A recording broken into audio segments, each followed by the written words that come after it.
সালাম আলাইকুম ভাই। ওয়ালাইকুম আসসালাম। জাহাঙ্গীর ভাই কেমন আছেন? আছি আলহামদুলিল্লাহ। ভাই আপনি কেমন আছেন? আছি আলহামদুলিল্লাহ। আপনি তো দেখেছি মেঘলা মেঘলা আবহাওয়াতে মরিচ লাগানো শুরু করে দিয়েছেন, কি হ্যাঁ ব্যাপার? ভাইয়া, কি করব, আবহাওয়া তো এটা মরিচ লাগানোরই সময় ভাই। খুব সুন্দর একটা ওয়েদার, খুব ভালো লাগছে। আর এভাবে আপনার যে গাছ লাগাবেন, এই গাছ একটাও নষ্ট হবে না ভাইয়া। রোদ নেই, আবহাওয়া সুন্দর, খুব ভালো হবে গাছ।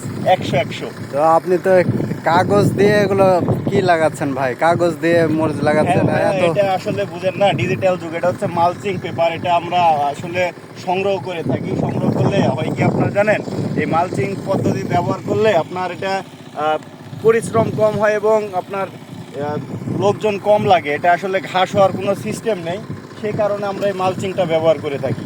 তো এত পানি দিয়েছেন কেন ড্রেনে? আসলে ভাইয়া, এটা তো আসলে আলু লাগানো জমি, আসলে পানি আসলে প্রচুর পরিমাণে দরকার, না হলে তো পানি শুকিয়ে গেলে গাছটা নষ্ট হয়ে যাবে। সেই কারণে আমরা এই পানিটা দিয়ে রেখেছি। আচ্ছা, এত পানি দিয়ে রাখছেন, এই বেশি পানিতে সমস্যা হবে না? না ভাইয়া না, এই পানিটা রাতের মধ্যে শুকিয়ে নেবে। এই পানিটা রাতের মধ্যে সব শুকিয়ে নেবে।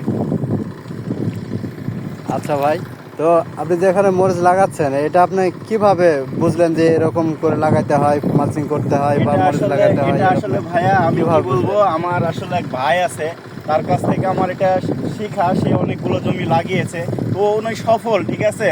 তো আমি ওটা দেখে আর কি, আমাদের নিজেদেরই প্রজেক্ট আসলে, আমরা এসেছি, আমাদের চারা, আমাদের সব কিছু আমাদের, কিন্তু যারা আগ্রহী কৃষক ভাইরা আমাদের দেখে তারা আগ্রহী হচ্ছে যেভাবে মরিচ ক্ষেত লাগাবে, সেই কারণে ভাইরা আমাদেরকে বলেছে আমরা নিজেদের চারা নিয়ে এসে ভাইদেরকে পদ্ধতি দেখিয়ে এবং সুন্দর করে লাগিয়ে দিচ্ছি।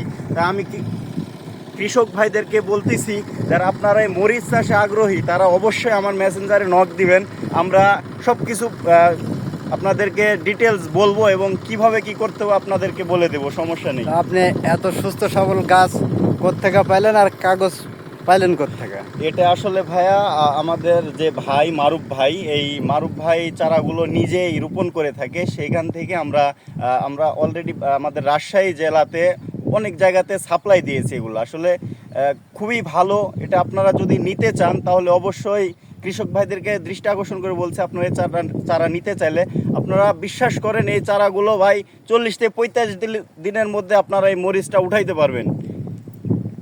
উঠাইতে পারবে না? ফুল আসবে ফুল এরকম ফুল আসবে ভাইয়া, ফুল আসবে। ফুল আসার পরে কমপ্লিটলি কতদিন বয়সে আর কি হারভেস্ট করা যায়, মানে মরিচ প্রথমবার সংগ্রহ করা যায়? এটা ফুল আসার তো 15 থেকে 20 দিন লাগবেই। দেখা যাচ্ছে আপনি 45 দিনে আপনার এই ফুল আসবে গাছে, আর দেখা যায় আরো 15-20 দিন ধরেন, তাহলে আপনি ফলটা উঠাইতে পারবেন। আচ্ছা ঠিক আছে ভাই, অনেক ধন্যবাদ আপনাকে সময় দেওয়ার জন্য। ধন্যবাদ ভাইয়া, আপনাকেও অনেক ধন্যবাদ। আসসালামু আলাইকুম। ওয়ালাইকুম আসসালাম।